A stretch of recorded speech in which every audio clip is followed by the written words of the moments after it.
إبراهيم علمنا فهم سليمان فهمنا اللهم أرنا الحق حقا وارزقنا اتباعه وأرنا الباطل باطلا وارزقنا اجتنابه اللهم إنا نسألك حبك وحب من يحبك وحب عمل يقربنا إلى حبك يا رب العالمين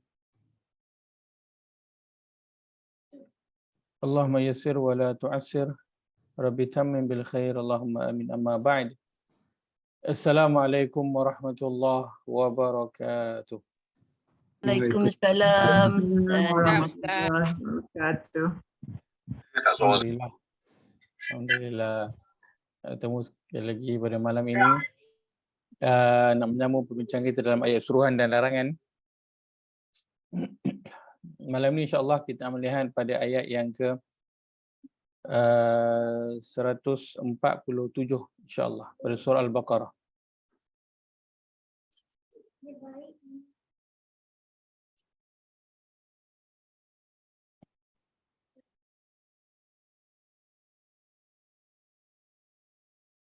Pada muka surat 23. Muka surat 23 surah Al-Baqarah. Surah yang kedua ayat yang ke 147 dan 148. Dua ayat insya-Allah lihat bersama-sama. Baik, kita nak baca dulu firman Allah. A'udzu billahi minasyaitonir rajim. Al-haqqu min rabbika fala takunanna minal mumtarin. ولكل وجهة هو موليها فاستبقوا الخيرات أينما تكونوا يأتي بكم الله جميعا إن الله على كل شيء قدير. Terjemahan: kebenaran yang datangnya. Saya buka dalam nota kita lah besar sikit. Tentang baik. Kebenaran yang datangnya kepadamu. Kasih besar. Baik. Kebenaran yang datangnya kepadamu dan disembunyikan oleh kaum Yahudi dan Nasrani itu, wahai Muhammad, adalah datangnya dari Tuhanmu. Oleh itu, jangan sekali-kali engkau termasuk dalam golongan orang-orang yang ragu-ragu. Dan bagi tiap-tiap umat ada arah kiblat yang masing-masing menujunya. Oleh itu, berlumba-lumbalah kamu mengerjakan kebaikan. Kerana di mana sahaja kamu berada, maka Allah tetap akan membawa kamu semua berhimpun pada hari kiamat untuk menerima balasan. Sesungguhnya Allah Maha Kuasa atas tiap-tiap sesuatu. Baik, ayat ke 147 ini kita nak melihat kat bagaimana, mana ada macam suruhan ke, larangan ke.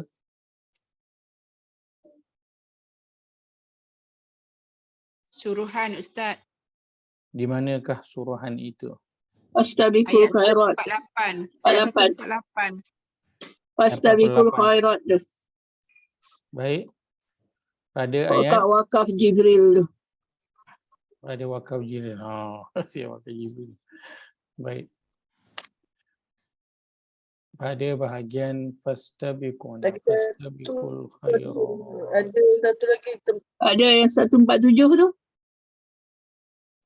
Jangan sekali-sekali. Di mana?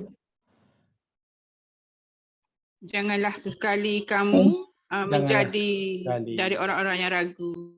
Fala takunanna minal muntarin. Fala takunanna minal mumtarin. Baik. Yang pertama, yang kedua kita bagi warna lain lah.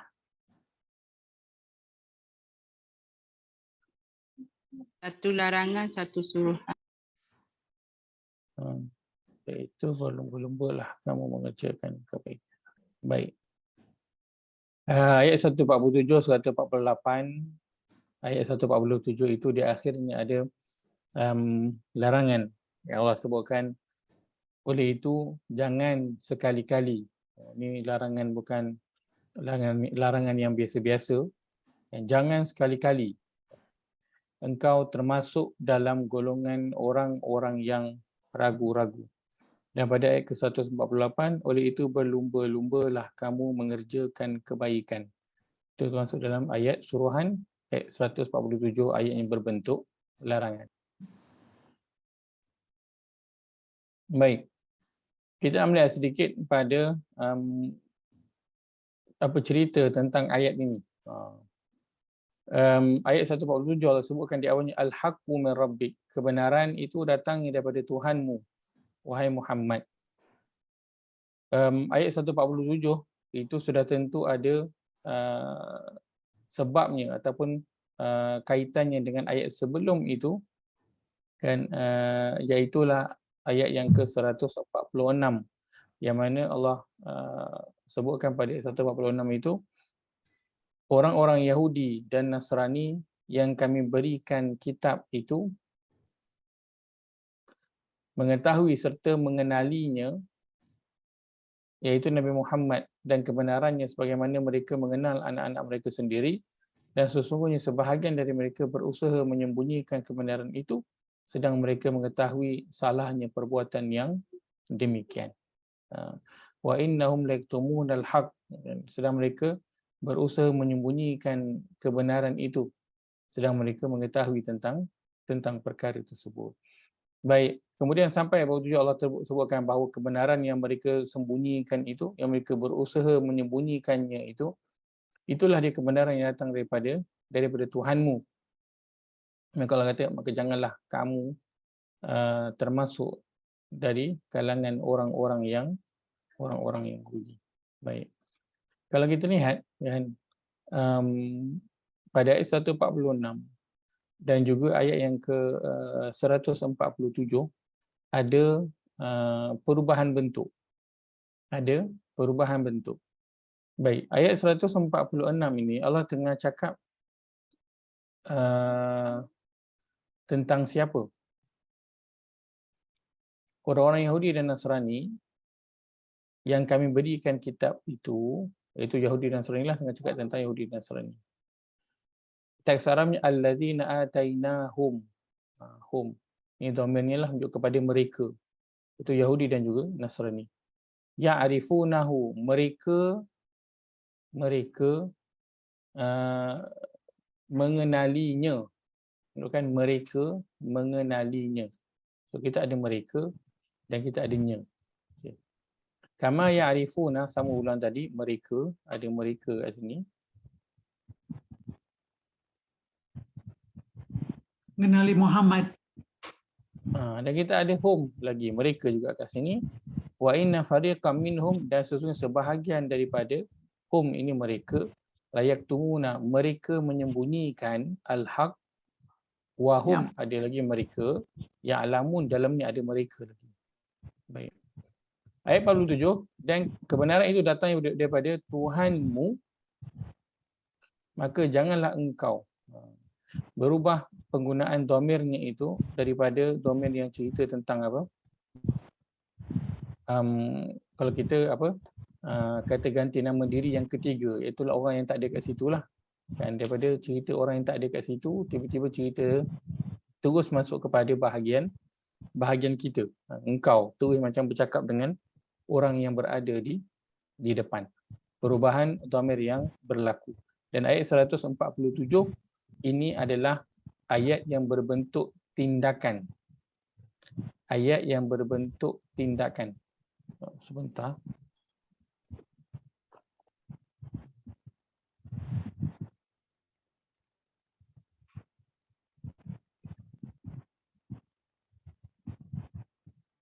Lupa pula nak tulis.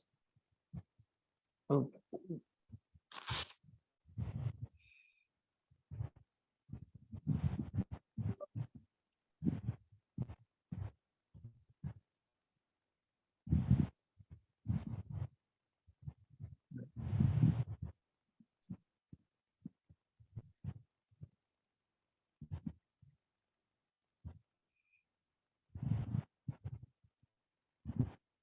Lupa itu. Nak tulis macam mana pergi. Sebentar. Lupa dah hari tu macam mana ngejah benda ni. Okey. Baik. Ayat 147. Ia adalah, saya ingat pula.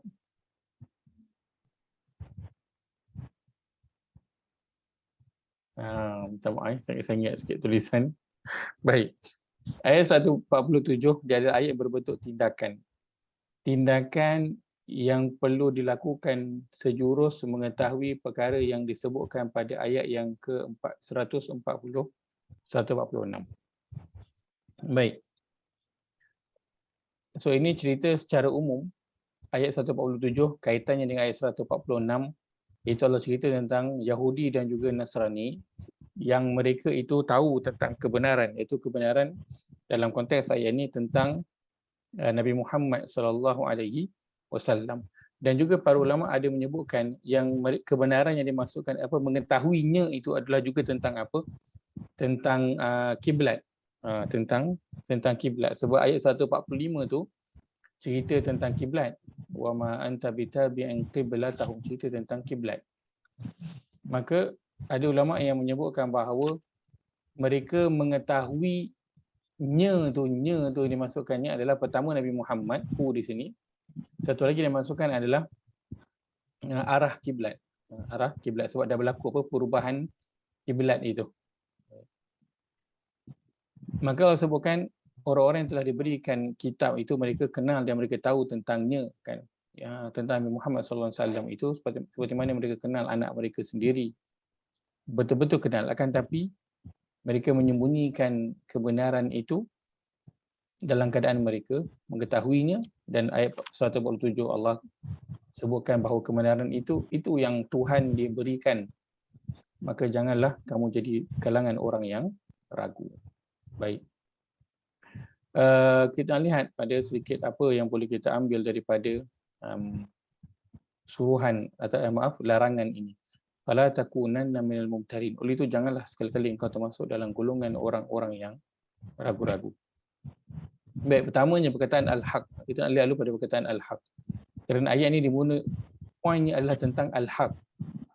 Tentang al-haq. Sebab Allah sebut maka janganlah sekali-kali kamu masuk golongan yang ragu-ragu. Dan ragu-ragu tentang apa? Ragu-ragu tentang al-haq itu yang Allah sebutkan di awal ayat itu. Maka kita nak mulakan dengan nak mengenal ataupun mengetahui tentang al-haq. Baik, perkataan al-haq diulang 283 kali dalam Al-Quran.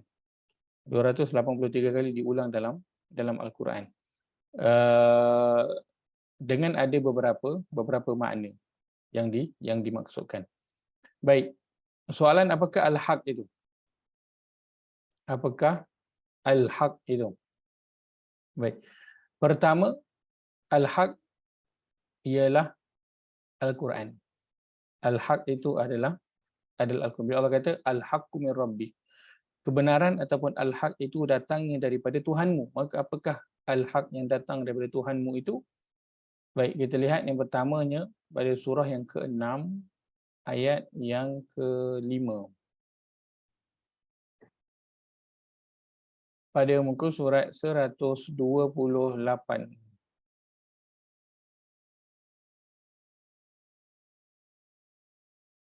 Muka surat 128 surah Al-An'am surah yang ke-6 ayat yang ke-5. Allah berfirman, A'udzu billahi minasyaitonir rajim. Faqad kadzdzabu bil haqqi lamma ja'ahum fasawfa ya'tihim anba'u ma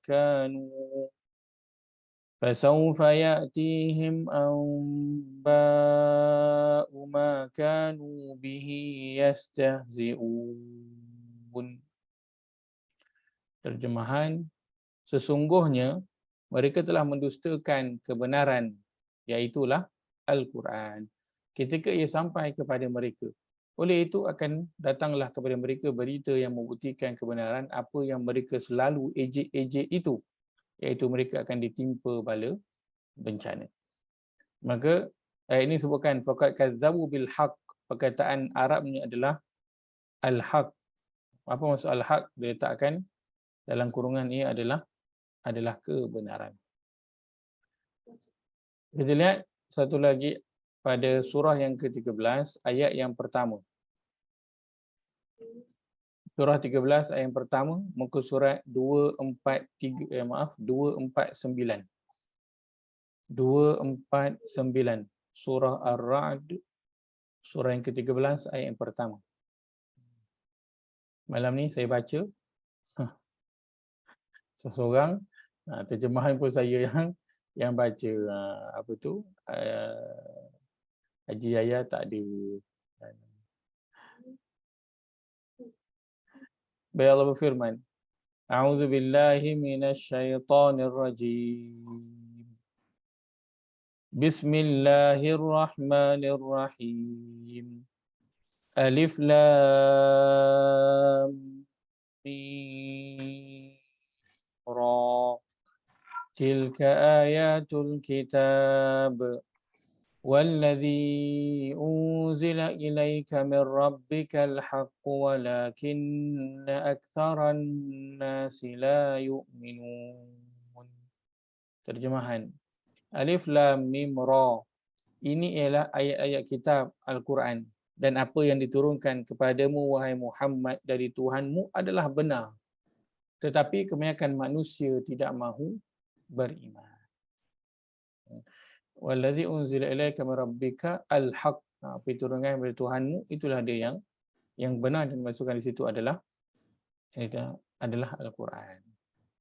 Baik, maka al-haq yang berkaitan dimasukkan dengan al-haq itu yang kita terjemahkan sebagai kebenaran. Dalam kurungan kita terjemahkan dia sebagai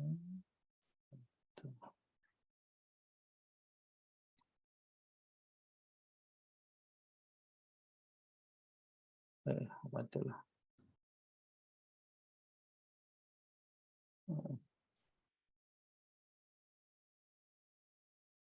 Kebenaran. Okay. Yang pertama ialah Al-Quran.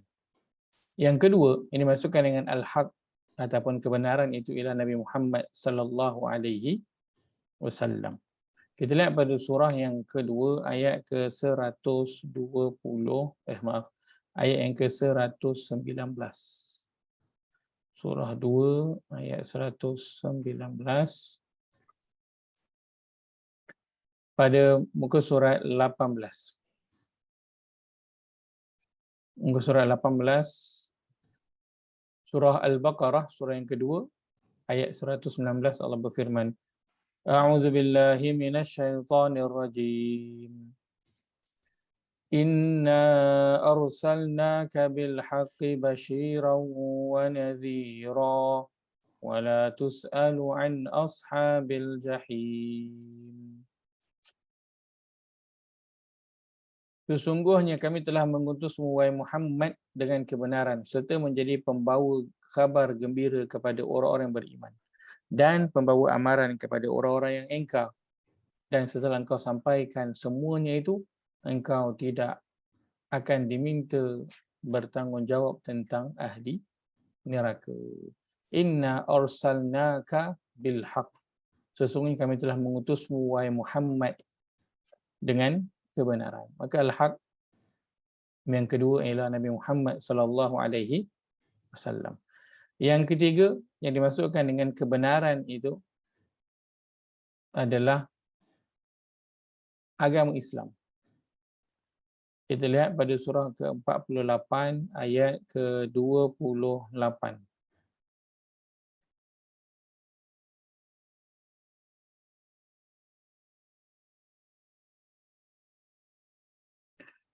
Pada muka surat 514.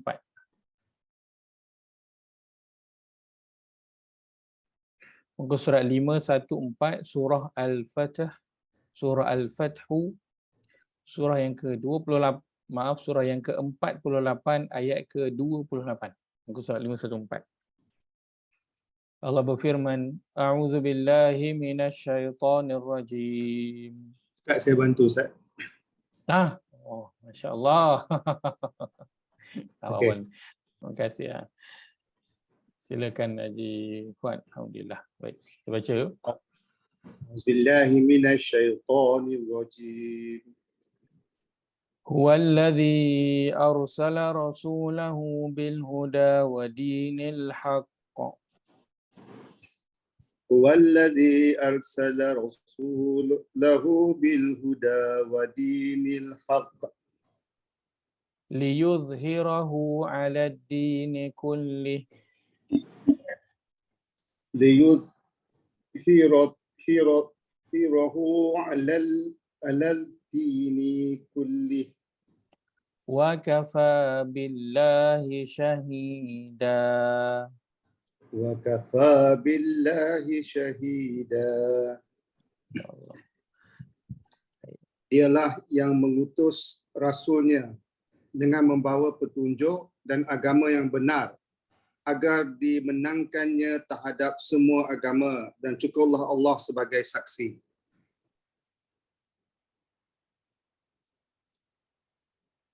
Dialah, yakni Allah, yang telah mengutus Rasulnya itu Muhammad SAW dengan membawa huda, petunjuk, wadin, dan agama al-haq, agama yang al-haq, yang benar. Iaitulah agama Islam, supaya dia memenangkan dan meninggikannya atas segala bawaan agama yang lain. Maka apakah al-haq itu? Al-haq, bila kita lihat dalam Al-Quran, ada tiga. Pertama, Al-Quran. Yang kedua, Nabi Muhammad SAW. Dan yang ketiga adalah agama Islam. Maka bila Allah sebut al-haqqu min rabbik, kebenaran itu datang daripada Tuhanmu, maka apakah kebenaran yang datang daripada Allah Azza wa Jalla? Al-Quran yang Allah telah berikan. Kemudian Nabi Muhammad SAW yang Allah telah utuskan, dan agama Islam yang datang daripada Allah Azza wa Jalla. Maka kalau tiga perkara ini kita lihat, maka jika ia difahami oleh orang Yahudi dan juga Nasrani, bahkan mereka sebenarnya mengetahui tentang perkara ini, kan, bahawa ia datang daripada Tuhan. Sebab itu Allah nak simpulkan bahawa al-haq itu datang daripada Tuhan. Maka orang Yahudi dan juga Nasrani, terutama fokus kepada orang Yahudi, mereka tahu bahawa Al-Quran itu memang benar datang daripada Tuhan. Kerana seperti mana mereka percaya kitab mereka juga datang daripada Tuhan juga, kan. Digunakan perkataan Rabb, datang daripada Tuhan. Maka Al-Quran juga adalah kebenaran yang datang daripada Tuhan yang sama yang telah menurunkan kitab sebelum ini. Maka mereka mempercayai tentang perkara itu dan mereka mengetahui. Nabi Muhammad SAW juga adalah kebenaran yang datang daripada Tuhan, yang diutus oleh Allah Azza wa Jalla. Allah sebutkan pada ayat yang kedua surah Al-Jumu'ah, huwallazi ba'atha fil ummiyina rasulan minhum. Dialah, yakni Allah, yang telah mengutuskan pada golongan yang buta huruf itu seorang rasul daripada kalangan mereka sendiri. Maka itu diketahui tak oleh orang Yahudi dan Nasrani. Mereka sangat tahu, kenal sangat-sangat, kan. Sebab tu dalam sebuah kisah disebutkan seorang Yahudi yang telah beriman, dia kata, waktu kali pertama aku tengok Muhammad, aku terus kenal dialah Muhammad, Rasul akhir zaman, Rasul yang terakhir yang diutus. Tengok sekali je, tak payah tengok banyak-banyak, kan. Sebab itu dalam ayat yang 146 tu, ayat kita bincang ayat 147 kan. Ayat 146 tu Allah sebut apa? Allazina atainahumul kitab ya'rifunahu. Orang-orang Yahudi dan Nasrani yang kami berikan kitab mengetahui serta mengenalinya, Muhammad dan kebenarannya, sebagaimana mereka kenal anak-anak mereka sendiri. Maksudnya bagaimana seorang ayah kenal seorang anak. Ayah lebih kenal seorang anak berbanding seorang anak kenal ayah dia, kan? Sebab anak mula kenal ayah dia bila apa? Bila dia dah mula dewasa lah, dan dah mula faham, barulah dia mula kenal ayah dia. Tapi seorang ayah memang betul-betul kenal anak dia sebab dia jaga daripada kecil. Maka sebab itu orang Yahudi bila tengok je Nabi dia dah kenal. Tapi dia nak confirmkan dia buat apa? Dia tengoklah tanda yang ada pada badan Nabi sallallahu alaihi wasallam. Maka kebenaran yang Allah yang datangnya daripada Allah Azza wa Jalla itulah Nabi Muhammad sallallahu alaihi wasallam, yang mana menjadi satu perkara bukannya mereka ragu, mereka tahu kan, akan tapi mereka menyembunyikan perkara tersebut. Dan kebenaran yang datang daripada Tuhan itulah dia agama Islam. Habis agama lain tu bukan datang daripada Allah ke? Agama lain tu datang daripada Allah juga, dan semua agama-agama yang sebelum ini mereka juga menganut agama yang sama, iaitulah nama agamanya adalah Islam. So itu Allah kata wa may yabtaghi ghairal islami dinan falan yuqbala minhu. Barang siapa yang dia mengambil agama yang lain selain daripada agama Islam, maka tidak sekali-kali akan diterima daripadanya. Itu apa? Tidak akan diterima apa pun amalan daripada dia, sebab dia dah menerima agama yang lain. Maka al-haqqu min rabbik, bila kita tahu apakah dia kebenaran yang datang daripada Tuhan itu, maka barulah boleh kita fahami yang belakang tu. Fala takunanna minal mumtarin. Oleh itu, jangan sekali-kali engkau termasuk dalam golongan orang-orang yang ragu. Ragu-ragu terhadap apa? Al-Quran, terhadap Nabi Muhammad, terhadap agama Islam. 3 perkara ini. Maka kita kena tahu dulu apakah dia al-haq, barulah boleh menjawab soalan ataupun boleh jelas kepada larangan yang Allah sebutkan di belakang itu. Maka janganlah sekali-kali engkau ragu-ragu dengan Al-Quran, Nabi Muhammad dan juga agama Islam. Dan orang Yahudi, kan, ada tak yang mereka tak terima tentang perkara ini? Ada. Yang tak terima Nabi Muhammad, tak terima agama Islam, nak agama dia juga. Kitab pun dia nak kitab dia juga. Kan? Orang bukan Islam ada tak dia ragu-ragu salah satu daripada sini? Ada. Maka Allah ingatkan, jangan sekali-kali, ini peringatan yang tegas. Jangan sekali-kali. Empat rukun iman ni kan. Dia masuk dalam bahagian, ini masuk dalam bahagian rukun iman. Jangan sekali-kali termasuk dalam golongan yang ragu pada tiga-tiga ini.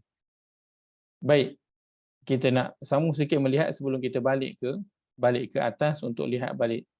Ini adalah larangan yang ini adalah bentuk larangan yang Allah sebutkan dulu yang didengari oleh orang Yahudi, agar mereka jangan ragu-ragu terhadap kebenaran yang datangnya daripada Allah Azza wa Jalla. Kan, maka sampai kepada kita ayat ini, dan kita telah melihat apakah yang dimaksudkan dengan kebenaran itu. Kan? Sebab kalau kita tak faham tentang al-haq, kerana al-haq, perkataan al-haq ini tadi 283 kali diulang dalam Quran, banyak kali ni. Kan? Dan kita juga selalu guna perkataan ini dan kita selalu dengar perkataan ini. Tapi kalau kita tak faham apakah dia al-haq itu, maka susahlah kita nak beramal dengan ayat tersebut, kan? Kalau tak faham. Antara yang selalu kita baca ialah pada surah Al-Asr, kan? Allah sebutkan wal asr innal insana lafi khusr illal ladzina amanu wa amilus salihati, kemudian watawasau bil apa? Watawasau bil haqqi watawasau bis sabr. Dan semua dalam keadaan yang rugi kecuali orang beriman dan beramal soleh, dan yang saling berpesan-pesan dengan apa? Dengan kebenaran. Apa berpesan-pesan dengan kebenaran itu? Kan? Semua orang berpesan-pesan dengan kebenaran. So setiap orang pun menterjemahkanlah kebenaran itu dengan cara masing-masing lah yang dirasakan, oh inilah dia kebenaran, oh inilah dia perkara yang benar, dengan mengikut akal, fikiran dan timbangan masing-masing. Dan setiap kita akan memandang setiap kebenaran itu berbeza kan daripada setiap yang lain, betul tak? Mungkin ada orang dia pesan satu perkara ni, bagi dia itulah dia perkara yang benar, tapi bagi kita ini tak tepat ni, kan? Sebab Nabi sebut lain, ya kan? Ada orang dia pesan, dia rasa inilah dia perkara yang benar, tapi sebenarnya bukan Quran sebut macam tu. Kerana perkataan kebenaran itu difahami dengan kefahaman sendiri. Maka nak faham, nak berpesan-pesan kepada kebenaran, kena buat. Kalau tak, kita jadi orang yang rugi. Maka nak berpesan-pesan dengan apa? Salah satu yang pertama sekali, al-haq. Itu adalah berpesan-pesan dengan mesej yang datangnya daripada Al-Quran. Berpesan-pesan dengan Al-Quran. Bagaimana nak berpesan-pesan dengan Al-Quran? Iaitulah dengan mesej yang Allah berikan di dalam Al-Quran. Itu kita pesankan kepada diri kita, kepada ahli keluarga kita, kan? Dan kita hantarlah di dalam pesanan ringkas kita, WhatsApp. Ya, itulah apa pesan Al-Quran itu. So bolehlah buat kan pesan Al-Quran untuk mengambil sebagai satu bentuk amal untuk ayat watawasau bil haq, berpesan-pesan dengan kebenaran. So kita pun berpesan dah dengan Al-Quran. Setiap hari share lah pesan Quran. Setiap hari share ambil satu ayat dengan apa poin yang dapat daripada situ, kita sharekan dengan grup WhatsApp family kita, dengan grup kawan kita. Baik. Perkataan al-haq lawannya adalah batil. Perkataan al-haq lawannya adalah batil. Hak adalah perjalanan yang dipandu oleh 3 perkara di atas. Kebenaran, hak lawannya batil. Hak adalah perjalanan yang dipandu oleh 3 perkara di atas. Batil adalah perjalanan yang dipandu oleh nafsu. Maka untuk kita mengetahui, untuk mengetahui macam mana ataupun bila kita perlukan kepada al-haq ini, kan? Allah kata al-haqqu min rabbik, kebenaran itu datangnya daripada Tuhanmu. Maka datang kepada siapa? Datang kepada kita. Maka kita nak kena tahu apa guna al-haq ini, kan? Maka al-haq ini kita perlukan bila dalam perjalanan kita nak menuju ke mana? Ke as-sirat al-mustaqim. Kalau kita nak menempuh jalan yang lurus, itu perlu kepada panduan. Dan ia dipandu dengan 3 perkara di atas. Iaitulah al-haq, itu Al-Quran, Nabi Muhammad SAW dan juga agama Islam. Kalau orang itu dia buat baik banyak sangat, rajin buat baik, rajin tolong orang, rajin bersedekah, tetapi dia bukan agama Islam, maka sempurna tak perjalanan dia tu? Al-haq dia tak cukup. Dia tak sempurna, kan? Tak sempurna.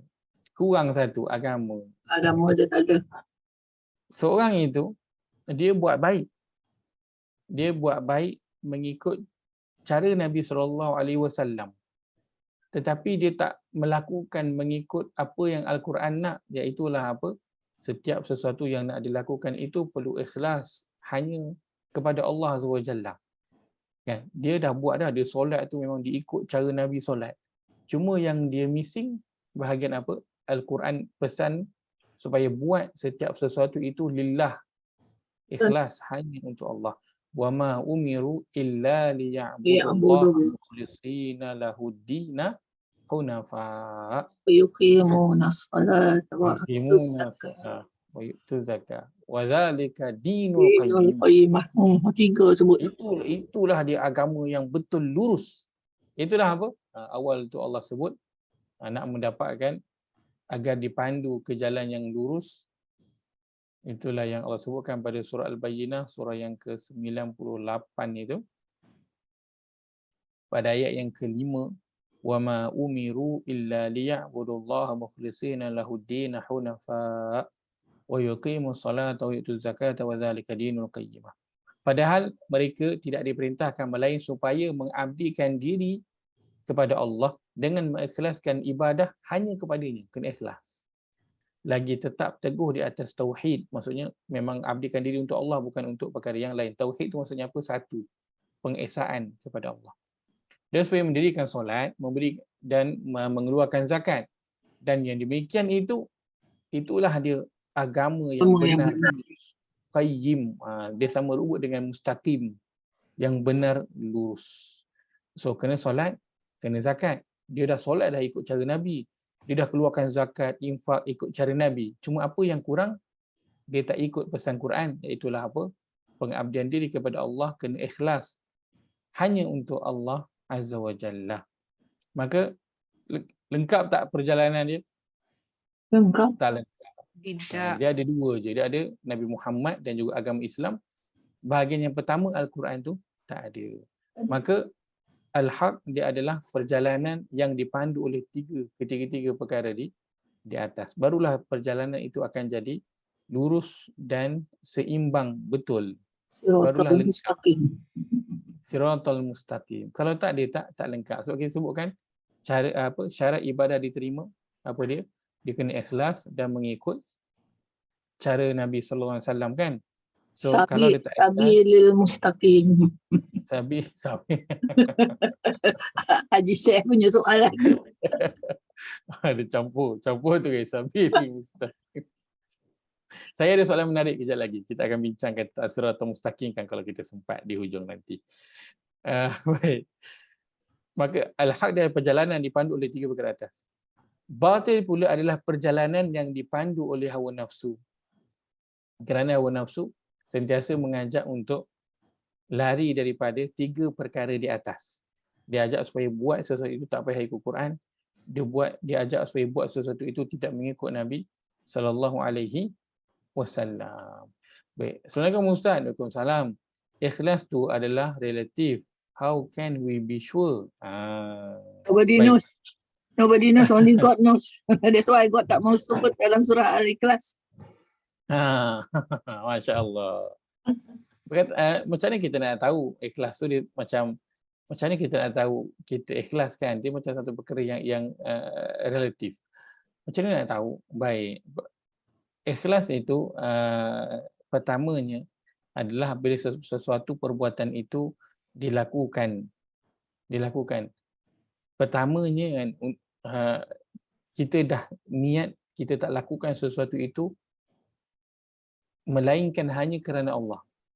Melainkan hanya kerana Allah SWT sahaja. Contoh, bukanlah kita bangun solat kan kerana nak tunjuk kepada orang lain ataupun kepada kawan kita ke sesiapa kan.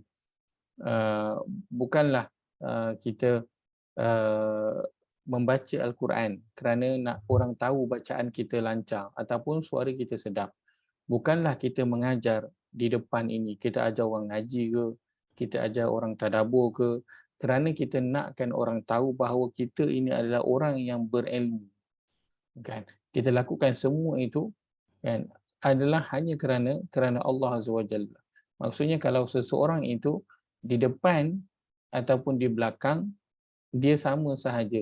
But we need to know whether we are doing ikhlas sebab kita ni perasan betul. Okey. Baik, itu sudah saya kongsikan. Maka ikhlas adalah bila kita melakukan sesuatu perbuatan, sesuatu ibadah ataupun apa sahaja yang kita lakukan dan kita tak ada rasa apa-apa.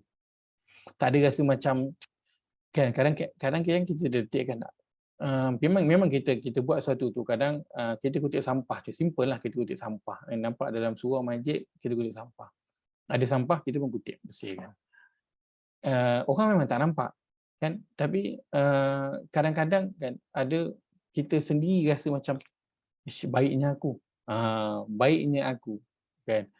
Maka perbuatan kita itu buang sampah tu kita dah buat dah baik dah untuk Allah sebab tak ada orang suruh kita bukan kerana orang nak tengok, kita pun tak adalah perhati ada orang tengok tak untuk kita nak buat kan. Kita buat tu macam spontan je, kita nak buat, kita buat, kita angkat, kita buang dan kita tak fikir pun apa-apa. Kita macam dia ada sampah dan sampah kena buang. So kita just angkat buang. Tak ada lagi kita fikir tentang apa-apa. Baik. Maka itu kita dah masuk pada bahagian ikhlas kerana kita melakukan sesuatu tanpa kita mengharapkan apa-apa dan bukan kerana apa-apa. Nak mendapatkan sesuatu. Maka bila seorang dia nak bangun bersolat kerana Allah Azza wa Jalla, bukan kerana nak tunjuk orang ataupun apa-apalah yang kita selalu rasa bila nak buat kebaikan tu kan. Maka ketika itu adanya keikhlasan. Dan antara cara nak nak menjaga keikhlasan ataupun nak mendapatkan keikhlasan itu adalah melakukan sesuatu ibadah khusus itu yang orang lain tak tahu. Yang orang lain tak tahu. Kita sembunyikan kebanyakan kebaikan kita. Sama ada ibadah khusus ataupun ibadah umum. Menyembunyikan ibadah itu adalah salah satu cara untuk nak mendapatkan keikhlasan kepada Allah Azza wa Jalla. Maksudnya contohnya kalau kita solat malam contohnya. Kalau kita tak sebut, orang luar daripada rumah kita tak tahu. Kan? Contoh jumpa orang tanya kenapa? Dia kata ngantuk sikit lah sebab malam tadi bangun tahajud. Bangun tahajud awal ke apa ke kan. So orang tak tahu jadi tahu. Sedangkan kita boleh jawab kenapa? Kita kata tak ada apalah, hari ni rasa tak sedap badan sikit ataupun hari ni rasa ngantuk lah. Itu je. Kita stop sampai situ je. Bila kata itulah hari ni, itulah malam tadi bangun tahajud kan. Itulah selalunya bangun tahajud okey je. Malam tadi ngantuk. Oh dah tambah cerita. Orang tahu dah. Kita duduk selalu mengigau malam tadi je. Kan. Begitu kalau kita baca Quran ataupun kita berpuasa, kalau kita tak bagi tahu, Orang tak tahu. maka orang tak tahu kita berpuasa. Sebab itu para ulama menyebutkan sesiapa yang nak mula belajar untuk ikhlas kepada Allah Azza wa Jalla, maka mulakanlah dengan berpuasa. Mulakanlah dengan berpuasa. Siapa yang nak belajar untuk ikhlas kepada Allah, maka mulalah belajar dengan berpuasa. Kenapa? Kerana orang tak tahu kita berpuasa kecuali kalau kita bagi tahu. Maka waktu itu orang akan tahulah yang kita ini berpuasa. Tapi kecuali kalau kita terpaksa bagi tahu, itu lain cerita. Tapi kalau macam sembang-sembang kita saja bagi tahu kan, hari ini kita saja tanya, hari ini puasa tak? Kan? Kawan kata, wah ini tak puasa. Oh ya, aku puasa hari ni. Kan? Tak ada apa-apa, tiba dia cerita dia puasa. Dia beritahu dia puasa. Kan? Ataupun dia pergi pasar malam takat gambar kan, dan iftar kan. So orang tahulah, oh hari tu dia puasa, oh dia dah baru lepas beli makanan untuk iftar kan. Hari Khamis pada bukan bulan Ramadan kan lah, hari Khamis hari inilah hari ni Khamis kan, dia pun tak gambar, bagi pasar malam tak gambar. Okey, siap dah teringin untuk iftar. So orang tahu dah dia sedang berpuasa. Maka para ulama menyebutkan antara cara untuk belajar ikhlas adalah mula dengan berpuasa. Kerana berpuasa adalah antara ibadah yang orang tak tahu kecuali kalau kita mengetahui, kita bagi tahu. Dan itulah cara yang kita nak masukkan pada setiap ibadah yang kita lakukan. Masukkan kita jangan cerita langsung dekat orang apa yang kita lakukan. Biarlah orang ingat kita malam ni tidur memanjang, membuta sampai ke subuh. Biarlah orang ingat kita ni memang tak baca Quran, satu hari memang tak baca Quran, seminggu sekali ikut baca Quran, ataupun setahun sekali je baca Quran. Biarlah orang ingat macam tu. Biarlah orang ingat kita ni tak ada buat apa-apa pun infak, apa-apa pun sedekah, apa-apa pun bantuan kepada orang. Biar orang ingat kita ni adalah manusia biasa yang tak ada apa-apa amalan yang istimewa. Begitu yang kita nak lakukan hingga orang tak tahu pun kebaikan yang kita lakukan. Baik, soalan Datin Ani menyebut kadang-kala kita berbuat ibadah kerana kita berkehendak akan sesuatu. Misalnya kita nak mohon supaya masalah yang kita hadapi dapat diselesaikan dengan bangun dan berdoa tengah malam. Apakah nilainya ibadah kita itu? Soalan yang menarik. Baik. Ibadah itu khususnya, umumnya kena dilakukan untuk Allah Azza wa Jalla sahaja tanpa apa-apa pun niat. Baik, akan tetapi bagaimana ibadah yang dilakukan untuk minta sesuatu? Contoh kita ada amalan-amalan untuk nak murah rezeki. So kena solat duha. So orang pun sibuklah menjaga solat duha. Orang jagalah sedekah subuh. Orang jagalah baca surah Al-Waqiah kan. Nak apa? Nak murah rezeki. Baik. Maka bagaimana nilai ibadah jika begitu? Maka kalau ibadah yang dilakukan dengan tujuannya untuk mendapatkan sesuatu, contoh yang begitu, maka dia akan dapat apa yang dia nak, tapi nanti di akhirat dia tak ada lagi apa-apa yang dia boleh nak claim daripada Allah sebab dia dah dapat dah apa yang dia minta itu. Baik. Tapi Datuk Air bertanya tentang bagaimana kalau kita bangun dan berdoa tengah malam. Kita bangun dan solat tengah malam tu untuk apa? untuk nak minta Allah selesaikan ataupun bantu dalam masalah yang sedang kita hadapi ini. Baik.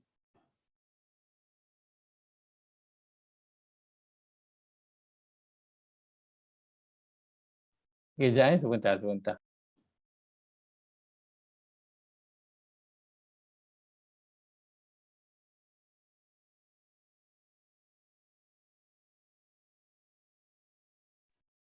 Baik. Kalau kita bercerita tentang solat tahajud ataupun berdoa di waktu malam, itu antara perkara awal yang Allah perintahkan kepada Nabi sallallahu alaihi wasallam sebelum Allah nak berikan kepada baginda tanggungjawab untuk nak menyebarkan dakwah. Sebelum Allah berikan Al-Quran dan tanggungjawab untuk nak menyebarkan dakwah. Allah sebutkan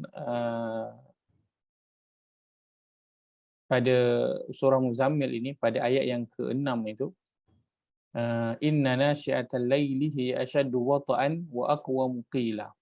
Sebenarnya sembahyang dan ibadah malam lebih kuat kesannya kepada jiwa dan lebih tetap ataupun betul bacaannya.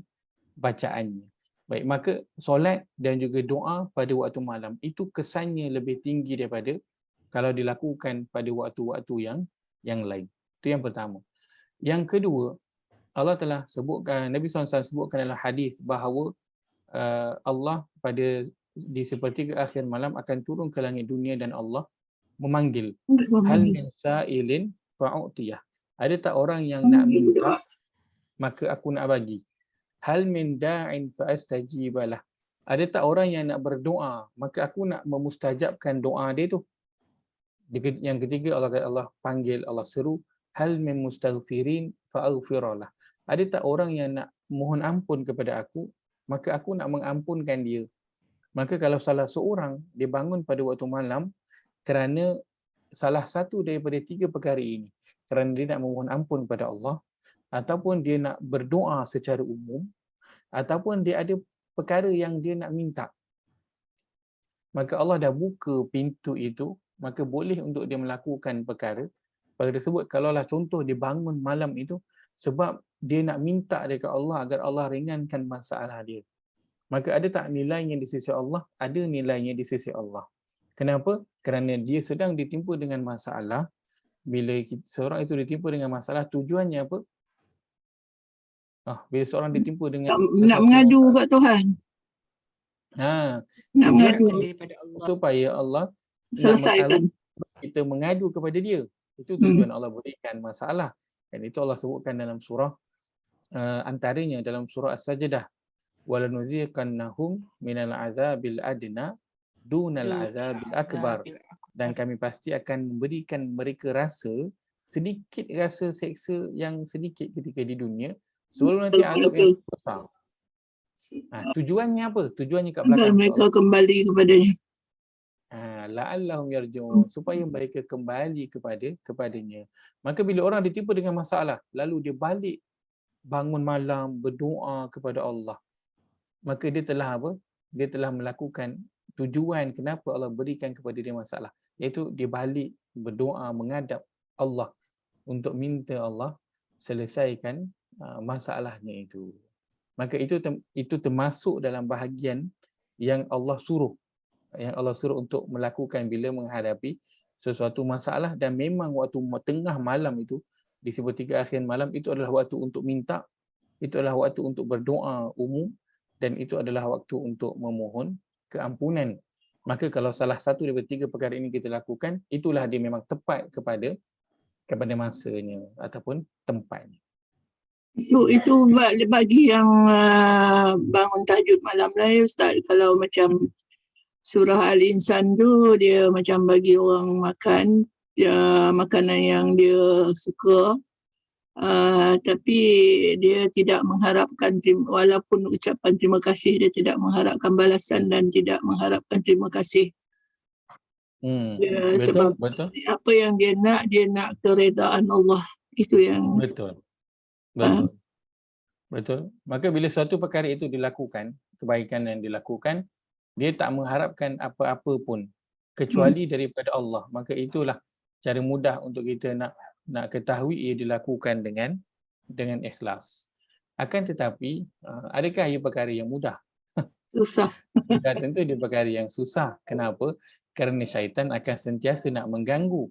Sebab itu kalau kita dah jaga ibadah kita, sungguh ibadah kita macam mana pun, tetap apa yang akan ada? Yang kita tak boleh nak sorok. Tak boleh nak sorok daripada diri kita sendiri. Betul tak? Maka sebab itu apa yang syaitan akan lakukan? Syaitan akan guna diri kita. Dengan apa? Dengan menimbulkan rasa ujub. Ujub. Megah. Ujub. Buat rasa dia dalam hadis SAW sebutkan salah semuhlikat. 3 perkara yang akan memusnahkan seseorang itu.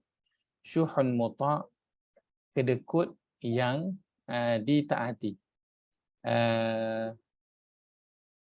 Syuhun muta', Allahumma salli Muhammad. Allah Akbar. Saya tak ingat yang kedua. La ilaha illallah. Saya tak ingat yang kedua, maaf. Yang saya ingat 2 sahaja daripada 3 tu. Syuhun muta'. Sombong tak Ustaz? Sombong? Bukan. Bukan.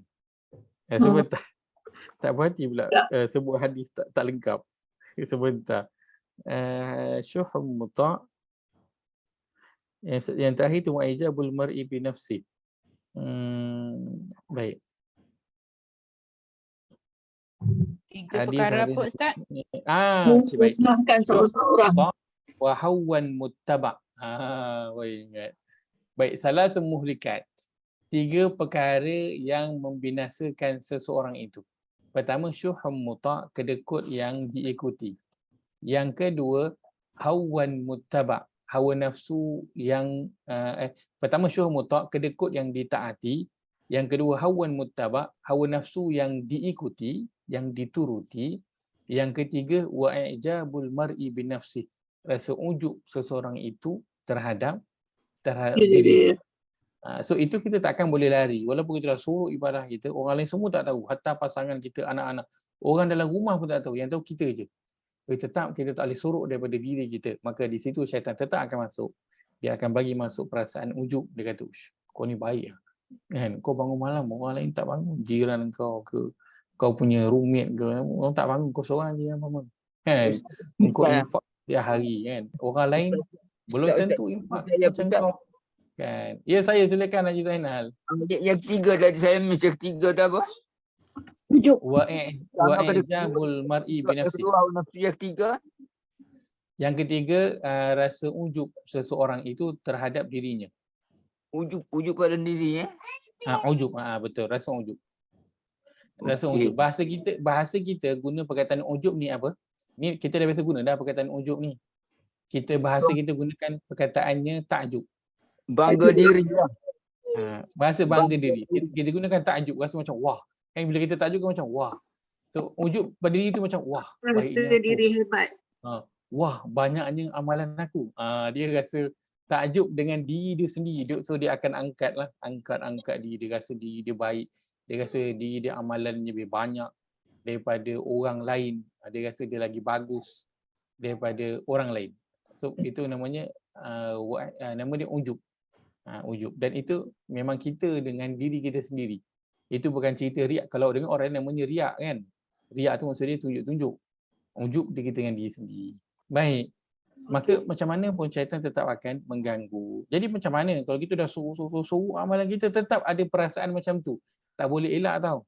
Tak boleh elak. Dia memang akan datang. So jangan pelik lah. Kalau kata Ustaz saya dah cuba suruh Ustaz tapi masih lagi ada. Jangan pelik. Dia memang akan datang.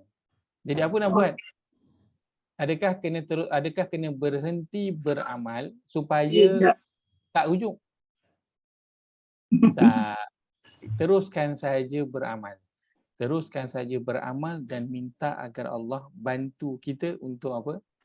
Menjaga hati daripada rasa ujub tersebut. Kerana rasa ujub itu akan muhlikat, akan membinasakan seseorang. Dan itulah yang telah berlaku kepada siapa? Kepada iblis bila dia rasa diri dia lagi hebat daripada Adam. Dia dicipta daripada api. Akhirnya binasa tak diri dia. Rosak binasalah diri dia, akan menjadi penghuni neraka. Neraka. Nah, Qarun dia apa? Ilmu yang Allah bagi kepada dia, dan dengan ilmu itu diperolehlah harta yang sangat banyak. Akhirnya apa yang dia bagi tahu dekat kaum dia? Qala innama utituhu ala ilmin indi. Lihat surah yang ke-28 ayat ke-78. Qarun berkata, dan semuanya aku dapat semua ni semua sebab apa? Ilmu yang aku ada. So, rasa wujud pada diri dia. Aku kaya ni sebab usaha aku. Sebab aku belajar sungguh-sungguh dulu, itu yang aku berada di kedudukan aku sekarang. Kan dia cakap dekat diri dia, cakap kat diri dia sendirilah. Kan? Maka itu masuk pada bahagian ujub. Ustaz. Ya saya. Balik-baliklah ke al-haq ni. Okey. Kalau Silakan, kita Najib Syam, jadikan benda ni Ustaz sebagai checklist lah. Katakanlah kita mesti satu hari tu berselawat 100 kali, istighfar 100 kali. Adakah tu benda wujud juga Ustaz? Saya tak cukup lagi, nak tambah lagi. Kepada kita kepada diri sendirilah Ustaz. Macam biasa saya akan target. Kalau saya exercise, ni 100 kali dibaca subhanallah 100 kali. Ada katakan kita akan adakah menjadi wujud macam tu Ustaz? Kalau kata yang kita rasa tak cukup tu, itu tak termasuklah. Wujud tu yang kita rasa macam kita dah buat baik dah. Kita rasa kita ni dah baik dah. Kita rasa kita dah buat baik. Kita rasa kita lebih baik daripada orang lain. Kita lebih rasa baik. Kita dah bagus sangat lah. Macam tu lah rasa dah bagus sangat dah. Kita rasa macam kalau kita rasa aku bersenam ni kan sambil bertasbih. Orang lain mana ada? Orang lain bersenam tu sambil dengar lagu lah, tak apa dia dengar, bersenam, bersembang dengan kawan, bersenam sambil tengok TV. Aku bersenam bertasbih. Itu wujud lah. Orang lain tak tahu. Baik. Maka batil dia adalah perjalanan yang dipandu oleh hawa nafsu, dia berlawanan dengan al-haq. Maka sebab itu Allah banyak sebut dalam Al-Quran tentang apa? Tentang al-haq dan juga batil. Bila datangnya al-haq, maka batil akan terhapus. Bila seorang itu memandu kehidupan dia dengan Al-Quran, maka apa? Maka hawa nafsu akan ditundukkan. Betul tak? Kalau seorang itu mengambil hawa nafsu ini sebagai panduan, maka Al-Quran akan ditundukkan. Maka dia salah satu kan. Sama ada kita nak pilih memandu kehidupan kita dengan yang mana satu. Baik, jika hak dipandu oleh nafsu, jika al-haq itu dipandu oleh nafsu, maka akan rosak binasa kehidupan. Apa maksud al-haq dipandu oleh hawa nafsu? Maksudnya seperti mana yang dilakukan oleh siapa? Ini yang telah berlaku pada ulama Bani Israel itu. Kita bincang ayat yang keberapa ni? Ayat yang ke-147 kan? Ayat 146 tu disebut tentang apa? Disebut tentang bagaimana kalau al-haq itu, kebenaran itu dipandu oleh hawa nafsu. Maka apa akan jadi? Allah sebutkan apa yang dilakukan oleh sebahagian daripada ahli kitab. Wa inna fariqam minhum la yaktumunal haqq wa hum ya'lamun. Dan sesungguhnya sebahagian dari mereka berusaha menyembunyikan kebenaran sedang mereka mengetahui. Kenapa mereka menyembunyikan kebenaran? Kenapa mereka sembunyikan Nabi Muhammad itu benar adalah Rasul yang terakhir? Kenapa? Sebab mereka mengikut nafsu. Sebab dia tak nak Nabi jadi Nabi akhir daripada kaum Arab. Sebab dia tak nak Nabi daripada bangsa lain, daripada bangsa Arab yang naik sebagai Nabi yang terakhir. Dia dah kekal lah, Nabi dia hebat daripada bangsa dia. Tiba-tiba Nabi yang terakhir, bukan daripada bangsa dia. Maka apa?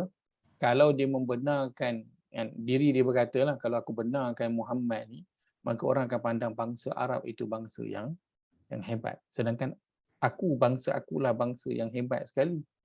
Maka dia telah mengikut apa? Hawa nafsu dia. Dia tahu tak kebenaran itu?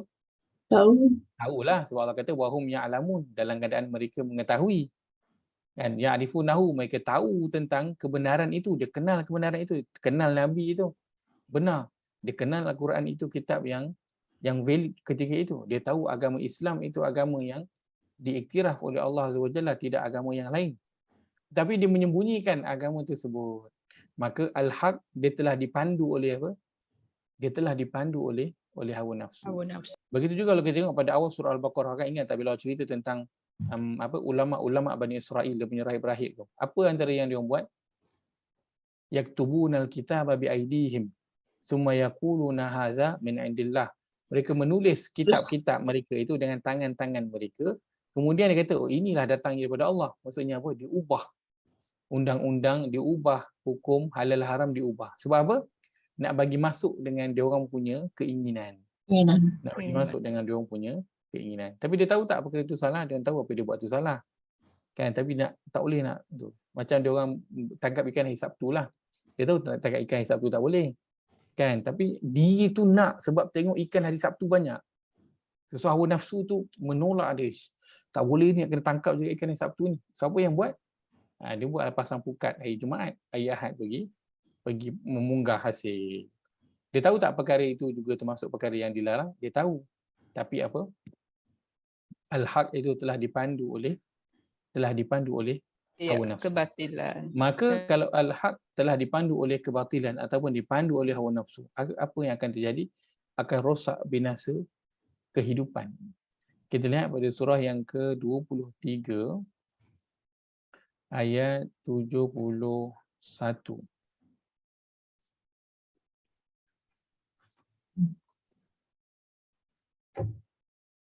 Pada muka surat 346. Muka surat 346 surah Al-Mu'minun, surah ke-23 ayat ke-71. Baik. Haji Fahad boleh ke? Boleh. Baik, alhamdulillah. A'udzubillahi minasyaitonir rajim. Auzubillahi minasyaitonir rajim. Walau ittaba'al haqqu ahwa'ahum lafasadatis samawati wal ardu wa man fihin. Walau wattaba'al haqqu ahwa'ahum lafasadatis samawati wal ardu wa man fihin. Bal atainahum bidzikrihim fahum an dzikrihim mu'ridun. Bal atainahum bizikrihim fahum an zikrihim muqridun. Terjemahan. Dan seandainya kebenaran itu menuruti keinginan mereka, pasti binasalah langit dan bumi dan semua yang ada di dalamnya. Bahkan kami telah memberikan peringatan kepada mereka, tetapi mereka berpaling dari peringatan itu. Dan kalaulah kebenaran itu tunduk menurut hawa nafsu mereka, nescaya rosak binasalah langit dan bumi serta segala yang ada di antara kedua. Kalau apa? Al-haq itu dipandu oleh hawa nafsu, rosak binasa kehidupan. Itulah yang antara realiti yang telah kita lihat dalam kehidupan. Bukankah orang ketika mana dia mengambil rasuah itu, dia tahu rasuah itu salah, duit kopi itu salah, duit pelincir itu salah, dia tahu tak salah? Dia tahulah, sebab tu tak ada orang ambil rasuah terang-terangan, betul tak? Kalau dia tahu kalau benda itu betul, dia tak kisah ambil terang-terangan. Tapi sebab dia sendiri tahu benda itu salah, maka dia ambillah secara sembunyi-sembunyi. Maka apa kesannya? Besar tak kesan dia? Besar. Rosaknya masyarakat. Betapa orang yang tak sepatutnya berada di tempat itu, dia berada di tempat itu disebabkan rasuah. Betapa orang yang tak sepatutnya melakukan, yang tidak ada kepakaran melakukan sesuatu, diberikan untuk melakukan sesuatu itu. Bayangkan kalau cikgu, dia tak layak jadi cikgu, tak ada kepakaran untuk jadi cikgu. Tiba dia diberi tempat untuk jadi cikgu, diberi tempat untuk jadi guru besar. Apa jadi kat sekolah tu? Apa jadi dekat anak-anak murid? Akan rosak semua. Dan itu antara kerosakan yang kita lihat. Al-haq bukannya tidak diketahui oleh diri. Kita tahu satu perkara itu betul, satu perkara itu salah. Tetapi ia telah dipandu oleh hawa nafsu. Maka rosak habislah kehidupan. Bukannya setiap orang bila dia buat salah tu, dia tak tahu perkara itu salah. Kan? Bila seseorang itu, contohnya kan, mungkin kita rasa contoh ni jauhlah daripada kita kan. Contohnya berzina contohnya kan. Ada tak orang tahu yang berzina tu tak salah? Tak adalah, sebab orang yang nak melakukan semuanya buat sorok-sorok kan. Maka dia dah tahu salah tapi dia buat, maka kebenaran itu dia telah dipandu oleh hawa nafsu. Apa jadi? Akhirnya rosak. Kehidupan itu rosak. Dia rosakkan kehidupan dia rosakkan kehidupan orang lain, dia rosakkan kehidupan masyarakat. Akhirnya bercelarulah masyarakat kita kan. Budak seawal umur kan, darjah 3, darjah 4 dah jadi ketagih kepada porno, dah jadi ketagih, bukan baru mula tengok, dah jadi ketagih. So berapa banyak dah dia tengok, banyaklah sampai dah ketagih kan. Daripada umur budak kecil sampailah umur ke orang tua, kita boleh baca berita betapa perkara ini kan telah merebak dalam masyarakat. Adakah budak kecil dan sampai ke orang tu, budak kecil itu mungkinlah kan, orang tua tu tak tahu apa yang dibuat itu salah kan. Kes bapa dengan anak lah, atuk dengan cucu, adakah tak tahu perkara itu salah? Tahu, tapi telah dipandu oleh nafsu. Maka rosak tak kehidupan? Dia telah merosakkan sistem kehidupan ini. Ada orang tahu tak? Ada tak orang rasa bila dia tak solat tu, dia rasa solat ni memang tak payah solat pun sebenarnya? Ke bila dia tak solat tu dia tahu sebenarnya itu perkara salah, tak solat tu dia tahu kan? Tapi dia dipandu oleh nafsu. Adakah orang yang bila dia tidak menutup aurat tu sebenarnya dia betul-betul yakin aurat ni tak wajib ditutup, ataupun ada dalam hati dia, di hujung lubuk hati dia tu tahu sebenarnya memang inilah yang disuruh oleh agama kan? Kita tahu apa yang kita buat itu salah, tapi kadang-kala al-haq itu dipandu oleh hawa nafsu. Dan bila al-haq itu dipandu oleh hawa nafsu, maka akan rosaklah kehidupan kita. Al-Quran Allah turunkan, dia adalah untuk dibaca sahaja ke? Tidak. Dia untuk difahami dan juga diamalkan. Maka kalau orang yang dia tahu Quran ni untuk dia faham dan dia amalkan dalam kehidupan dia, tapi dia rasa macam tak apalah, aku baca je cukup lah, sebab rasa macam tak berapa sesuai lah sekarang ni, dan kalau nak ikut Quran ni, maka apa jadi? Rosaklah kehidupan. Dia tak memilih cara Quran, maka dia memilih cara lain. So akhirnya nanti dia akhirnya akan menyesallah kan, saya jadi begini, menyesallah ahli keluarga jadi begini, anak jadi begini, cucu jadi begini kan, menyesal. Akan tetapi itu bila di permulaan itu kita tahu apa yang kita buat itu salah, tapi kita biarkan al-haq itu dipandu oleh hawa nafsu kan. Maka ia akan beri kesan yang sangat besar kan. Kita telah sebutkan tadi, apakah al-haq itu? Dia adalah Al-Quran. Maka Al-Quran bila diketepikan, kita memilih untuk hawa nafsu. Nabi Muhammad bila kita ketepikan, kita memang takkanlah sekali-kali mengatakan bahawa kita akan ketepikan Nabi Muhammad, tapi betapa cara hidup Nabi Muhammad itu diketepikan, lalu kita memilih cara hidup yang lain selain daripada cara hidup Nabi Muhammad SAW. Betapa orang mengenepikan agama ini, lalu dia mengikutlah cara hidup yang tidak beragama, akhirnya rosaklah kehidupan. Dan itu yang Allah sebutkan, walau ittaba'al haqqu ahwa'ahum. Dan kalaulah kebenaran itu menurut hawa nafsu, maka pasti akan rosak apa yang berada di bumi dan apa yang berada di langit. So besar tak kerosakan dia? Sangat besar. Dan kita hanya boleh nampak bila perkara itu telah terjadi, dan ia telah terjadi dalam masyarakat kita. Kerosakan akibat apa? Al-haq itu dipandu oleh hawa nafsu.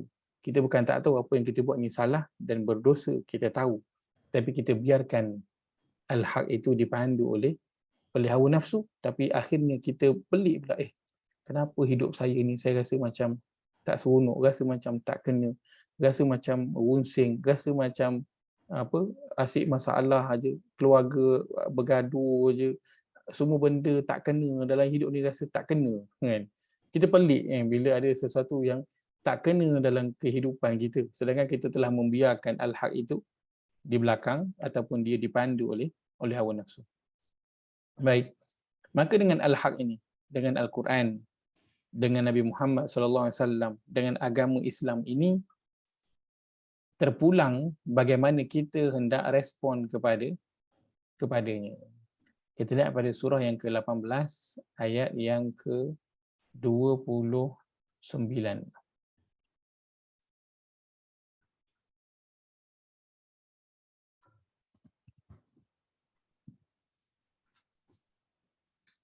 Surah Kahfi ke? Surah Al-Kahfi. Betul. Pada muka surat 297. Muka surat 297 surah Al-Kahfi. Surah yang ke-18 ayat yang ke-29. Allah berfirman, A'udzu billahi minasyaitonir rajim.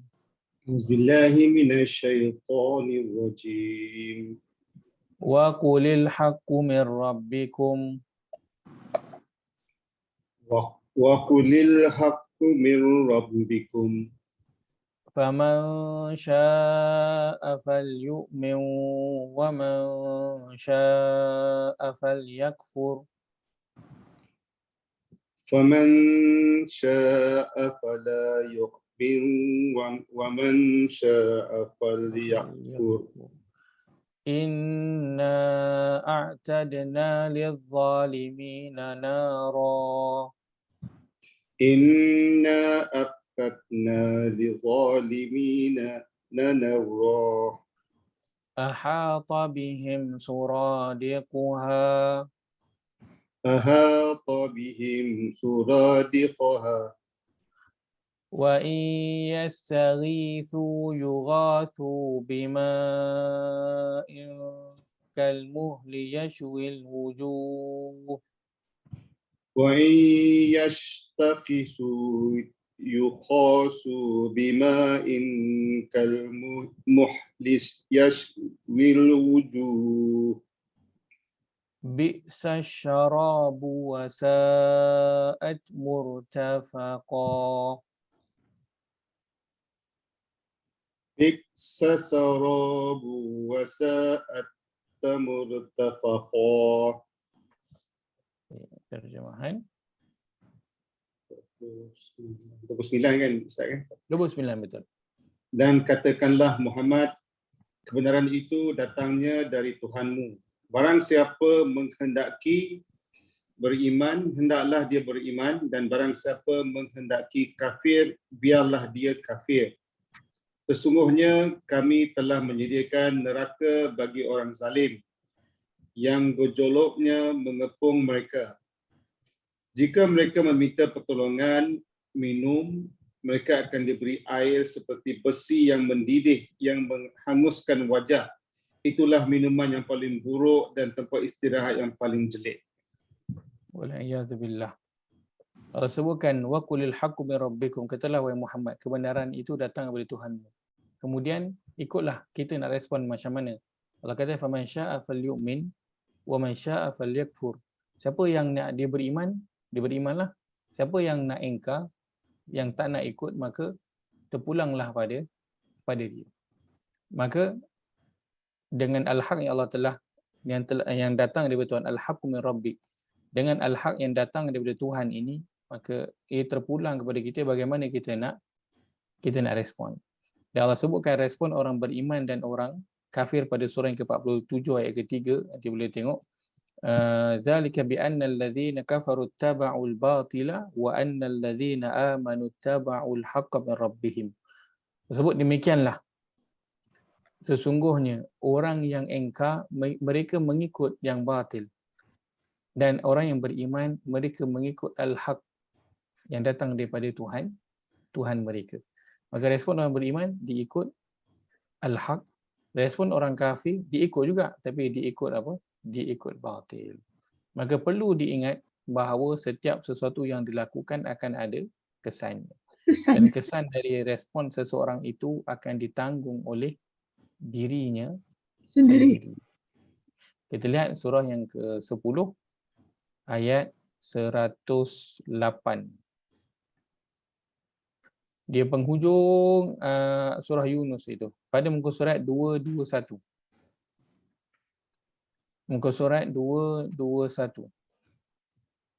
surah Yunus, surah yang ke-10 ayat yang ke-108.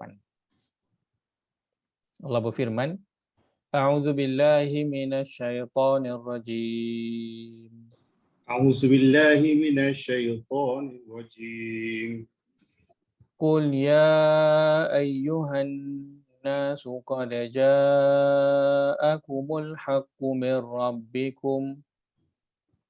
Qul ya ayyuhan nasu qad ja'akumul haqqu min rabbikum.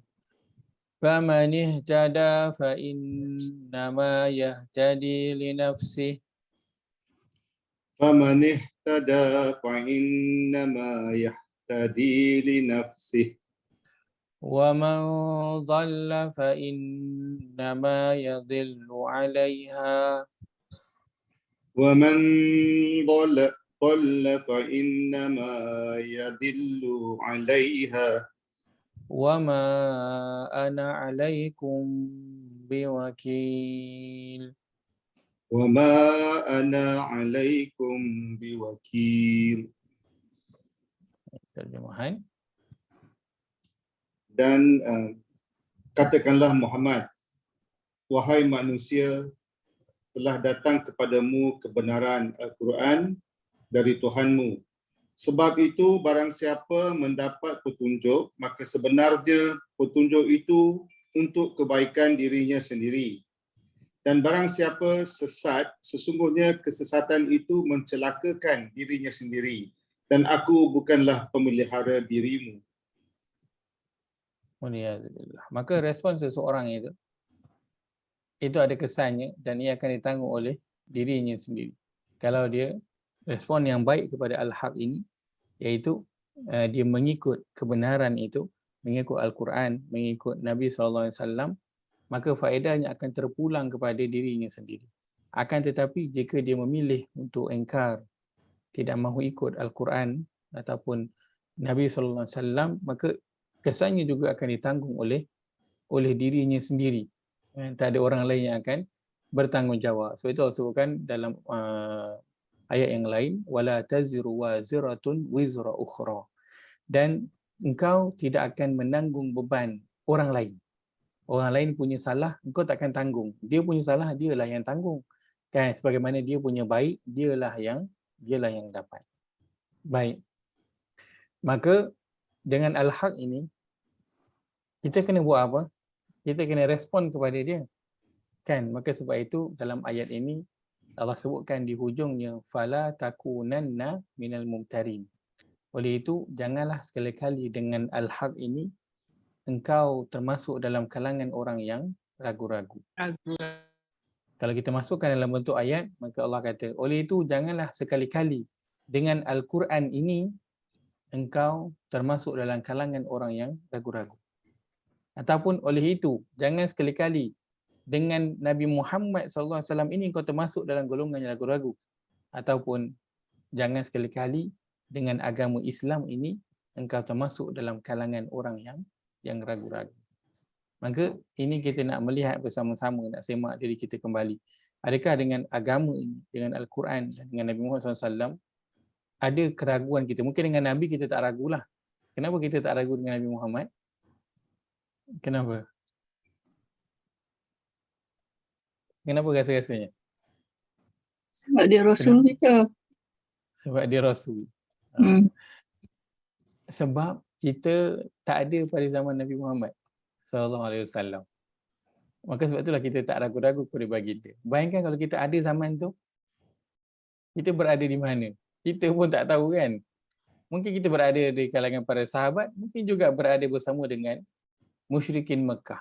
Sebab bukannya mudah nak melihat seorang budak muda yang buta huruf. Kan kalau orang luar lagi lah, dia tengok seorang yang anak yatim, bukan orang yang kaya, tapi dia mendakwa diri dia Rasul, dan kita orang yang lagi berumur, orang yang lagi kaya, orang yang lagi pandai pada dia, kena ikut apa yang dia cakap. Maka dia bukan perkara yang mudah. Maka Alhamdulillah, kita dah tak ragu dengan Nabi Muhammad SAW. Sebab apa? Sebab kita tak ada zaman tu. Kalau kita ada zaman tu, kita pun tak tahu kat mana kita. Dan mungkin bersama dengan musyrikin Mekah. Waliyazbillah.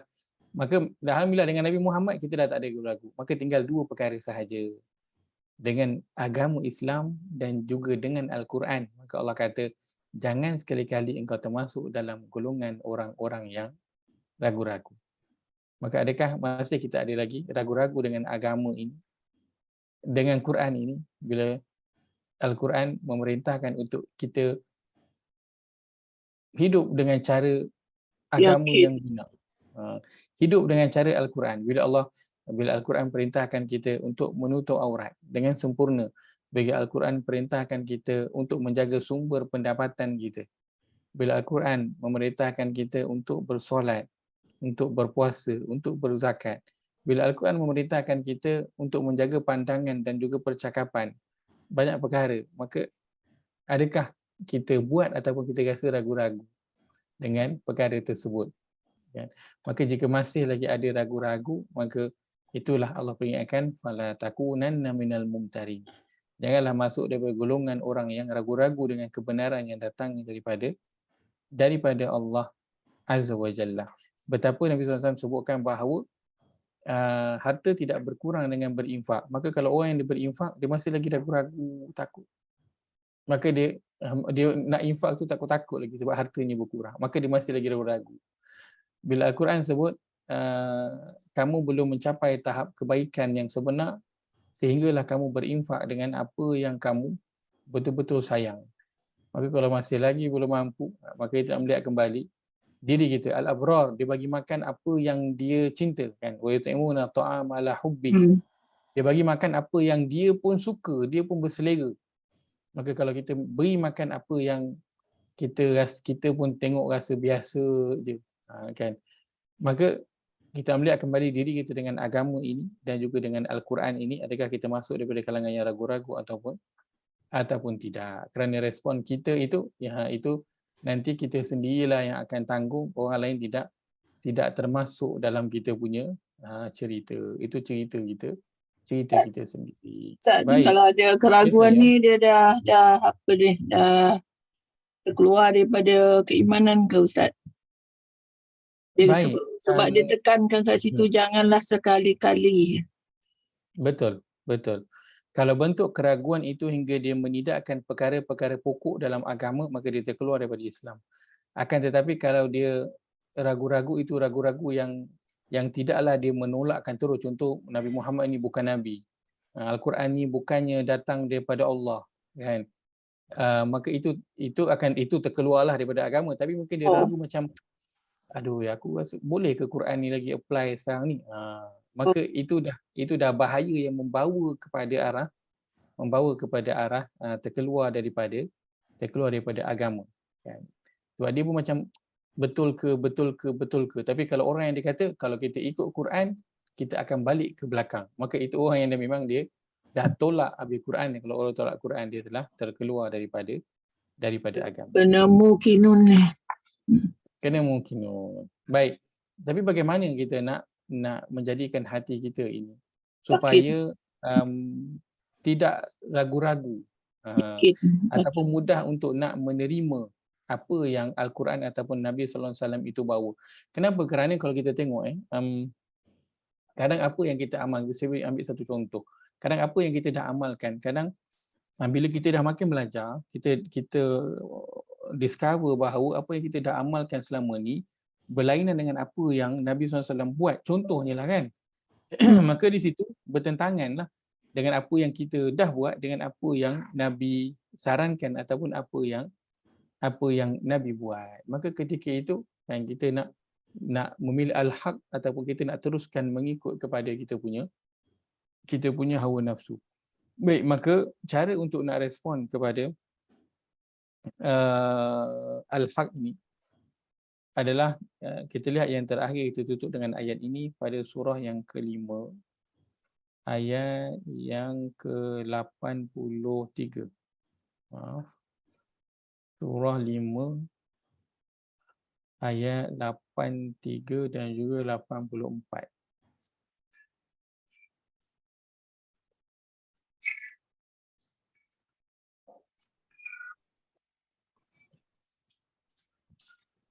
Al-Maidah. pada muka surat 122. Muka surat 122 surah Al-Maidah, surah yang kelima ayat 83 dan juga ayat ke-84. Biar Allah berfirman, A'udzubillahi minasyaitonir rajim. Auzubillahi minasyaitonir rajim. وَإِذَا سَمِعُوا مَا أُنزِلَ إِلَى الرَّسُولِ تَرَى أَعْيُنَهُمْ تَفِيضُ مِنَ الدَّمْعِ وَإِذَا سَمِعُوا مَا أُنزِلَ إِلَى الرَّسُولِ تَرَى أَعْيُنَهُمْ تَفِيضُ مِنَ الدَّمْعِ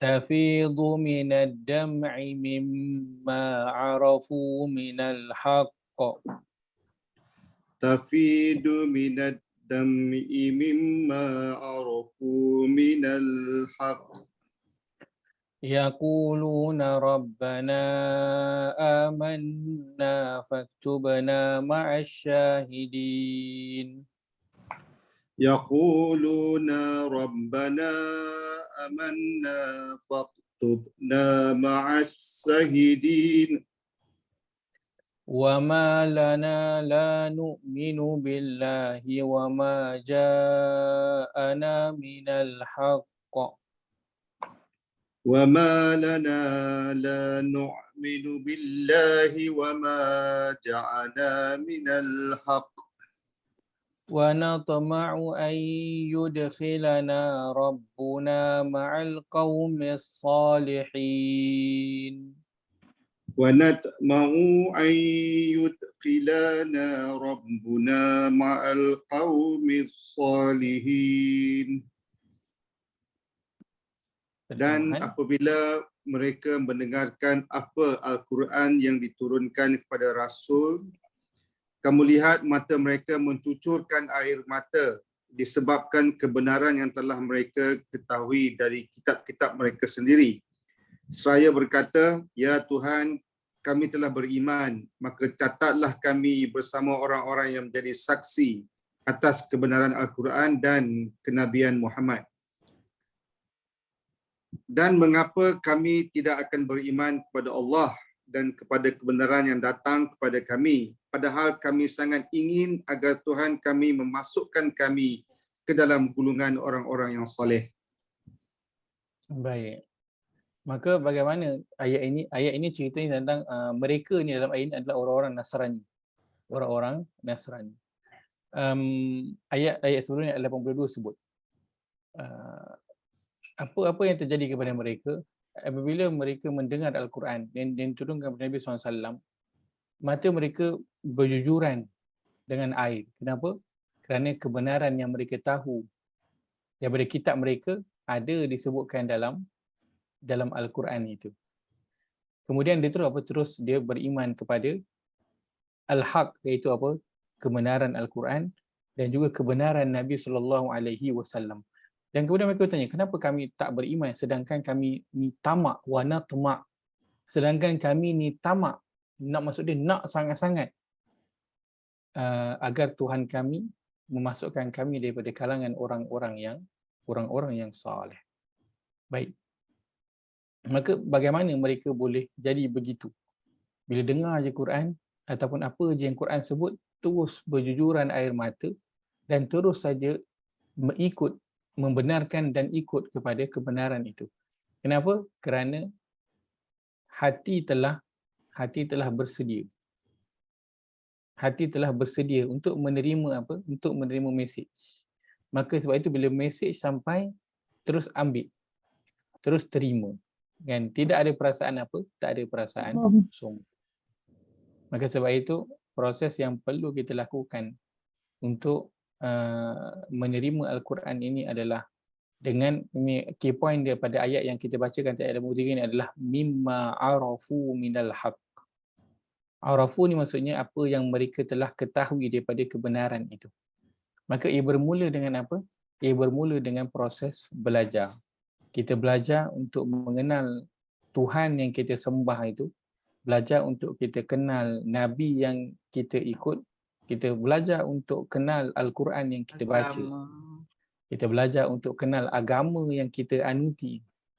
Maka bila kita dah melakukan perkara itu, insya-Allah mudah untuk kita nak respon kepada apa yang Al-Haq itu sebut. Sebab apa? Hati dah bersedia. So kalau kata nak tadah air, apa yang nak kena sediakan? Baldi. Nak kena sediakan baldi, nak kena sediakan bekas. Barulah boleh nak tadah. Kalau guna tangan pun bolehlah guna tangan, tapi berapa kerat je yang dapat dan berapa lama je yang tahan, kan? Kalau kita nak simpan air sampai nak buat guna untuk esok, tangan boleh tahan ke? Tak payah tunggu sampai esok, kan? Nak tahan sejam pun boleh, tentu boleh tahan. Nak pegang macam tu je kan, kena pula gatal, nak garu, nak buat macam mana air dalam tangan tu, kan? Maka kena sediakan bekas. Jadi nak respon kepada Al-Quran, kepada Al-Haq ini, kena sediakan hati itu. Hati dia tempat untuk nak masuk segala Al-Haq ini, datang daripada Al-Quran, yang datang hadis daripada Nabi SAW.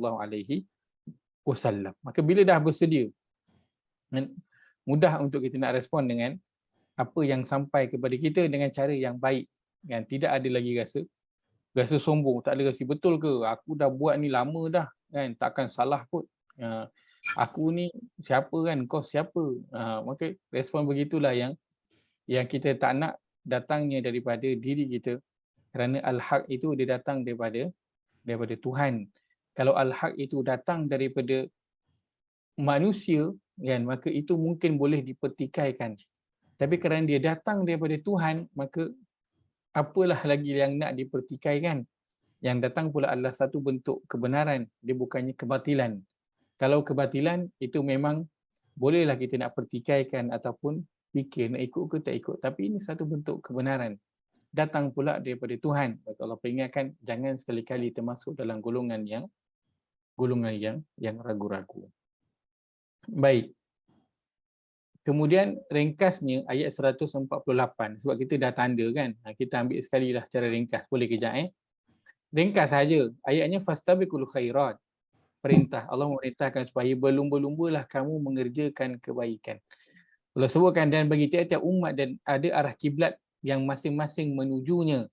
Oleh itu berlumba-lumbalah kamu mengerjakan kebaikan. Allah perintahkan selepas itu untuk berlumba-lumba mengerjakan kebaikan. Kenapa? Kerana kebenaran yang datangnya daripada Allah, Al-Quran, Nabi Muhammad SAW dan agama yang kita anuti ini, dia bukan hanya setakat kita katakan saya orang Islam, saya beriman kepada Nabi, saya beriman kepada Al-Quran. Dia perlukan kepada apa? Dia perlukan kepada amalan, perlu kepada action. Dan dalam nak melakukan amalan ataupun nak melakukan action itu, Allah minta untuk fastabiqu, untuk mengerjakannya dengan secara berlumba-lumba, dengan cara bersungguh-sungguh pada apapun bidang kita. Dan sebab itu Allah sebutkan juga walikulli wijhatun huwa muwalliha.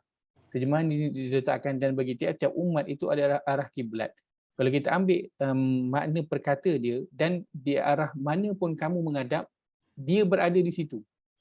Maksudnya ada orang yang dia menuju kepada Allah itu dengan jalan solat. Ada orang dia menuju kepada Allah dengan jalan puasa. Ada orang dengan jalan baca Quran. Ada orang dengan jalan infak. Maka setiap orang dia menuju kepada Allah dengan arah dia yang masing-masing. Dengan setiap orang semua menuju kepada kiblat, tapi arah masing-masing. Semua menuju kepada arah yang satu. Maka Allah perintahkan fastabiqul khairat. Yang penting biarlah tak payah fokus orang lain semua, biarlah orang lain tu dengan apa yang dia nak lakukan, arah mana pun yang dia nak tuju, yang penting kita sendiri itu kena fastabiqu. Berlumba-lumba dalam kebaikan yang kita nak lakukan. Dan sudah tentu kebaikan itu dia perlu dipandu dengan al-haq. Dia tak boleh kan kebaikan yang kita nak lakukan mengikut kepada suka hati kita. Maka kalau kita dah tahu kebenaran itu datang daripada Tuhan, maka Allah ingatkan jangan ragu-ragu. Maka orang yang dia tidak ragu-ragu, dia akan bersegera untuk mengerjakan kebaikan yang disuruh di dalam al-haq itu, iaitu dalam Al-Quran dan Nabi SAW wasallam. Maka berlumba-lumba untuk mengerjakan kebaikan, itu bukti seseorang itu dia tidak ragu-ragu kepada Al-Quran ataupun pada hadis Nabi sallallahu alaihi wasallam. Itu saja sebab kongsikan pada malam ini. Moga ada manfaat yang dapat diambil. Saya mohon maaf jika ada tersalah kata, terkasar bahasa, juga terlebih masa.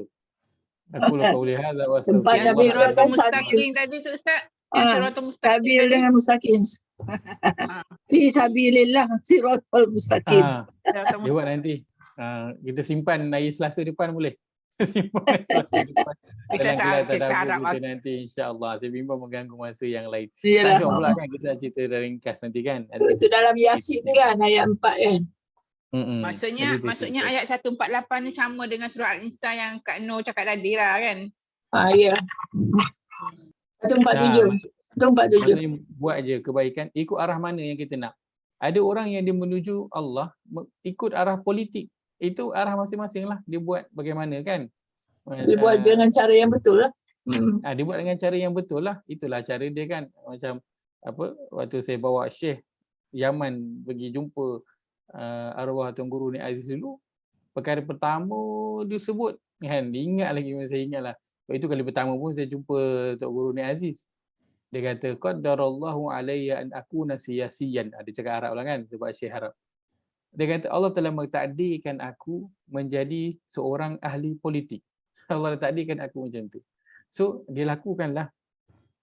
Dia menghadap ke arah Allah itu dengan menggunakan bidang dia, iaitu bidang politik. Maka sebab itu berbeza orang yang dia politik tapi dia gunakan itu untuk menghadap Allah. Beza kan cara dia dengan orang yang menggunakan politik dengan dipandu oleh hawa nafsu dia. Dia tahu benda tu salah, dia tahu al-haq, mana yang patut dia buat, mana yang tak patut, tapi dia dipandu oleh hawa nafsu dia, maka berbezalah cara dia kan.